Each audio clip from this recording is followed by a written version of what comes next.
প্রভু তার বাক্যে হিতোপদেশে কি বলেছে জানেন? তোমরা পিপীলিকার কাছে যাও। পিপীলিকা মানে পিঁপড়ে, একটা ছোট, সবচেয়ে ছোট নগণ্য প্রাণী, তার কাছে গিয়ে শিখতে বলছে। শেখার কোনো বয়স হয় না প্রিয় ভাই, ছোট হোক বড় হোক সবার থেকে শিখবে, তবে তো আপনি এগোতে পারবেন। হালেলুয়া। তাই সেই প্রচারক আমাদেরকে 4টি বিষয় মণ্ডলীর বিষয় শিখিয়েছিল। এক হচ্ছে মণ্ডলী হিসেবে আমাদেরকে আরাধনাশীল মণ্ডলী হতে হবে।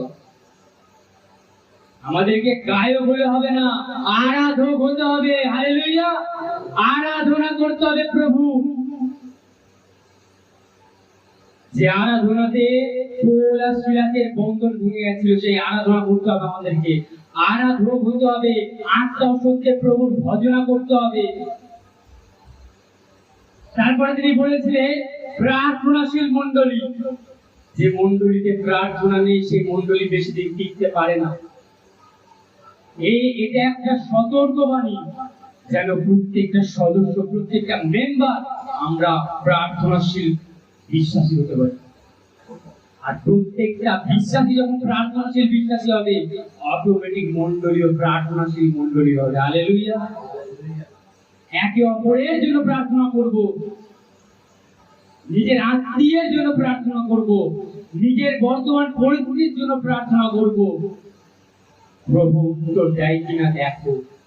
প্রভু বলছে তোমরা পাও না কারণ তোমরা চাও না, আর তোমরা চাইছো অথচ পাচ্ছ না কারণ মন্দ অভিলাষে ব্যয় করবে বলে তোমরা চাইছো। কেন? ঈশ্বর আমাদের অন্তঃকরণ জানে যে আমরা কি জন্য চাইছি।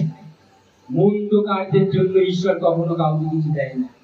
কিন্তু আপনি আপনার হৃদয়কে সৎ রাখুন, সৎ রেখে ন্যায্যভাবে প্রভুর কাছে চান, প্রভু আপনাকে ঠিক তার উত্তর দেবে।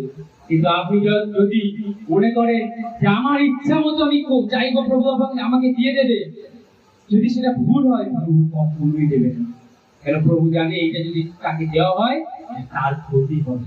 হালেলুয়া। তাই মণ্ডলীকে প্রার্থনাশীল মণ্ডলী হতে হবে। আর যখন প্রার্থনাশীল মণ্ডলী হয়ে উঠবো আমরা, তখন শয়তান কি করতে পারবে না, আমাদের উপর প্রবল হতে পারবে না। কি লেখা আছে এখানে? যে পাতালের পুরোদাস সকল তাহার বিপক্ষে প্রবল হইবে না। আজকে যদি আপনার জীবনে শয়তান প্রবল হচ্ছে, আপনার জীবনে প্রার্থনার অভাব হচ্ছে। আজকে যদি নিরাশার মধ্যে আপনি রয়েছেন, আপনার জীবনে প্রার্থনার অভাব রয়েছে, আপনার জীবনে বাক্যের অভাব রয়েছে।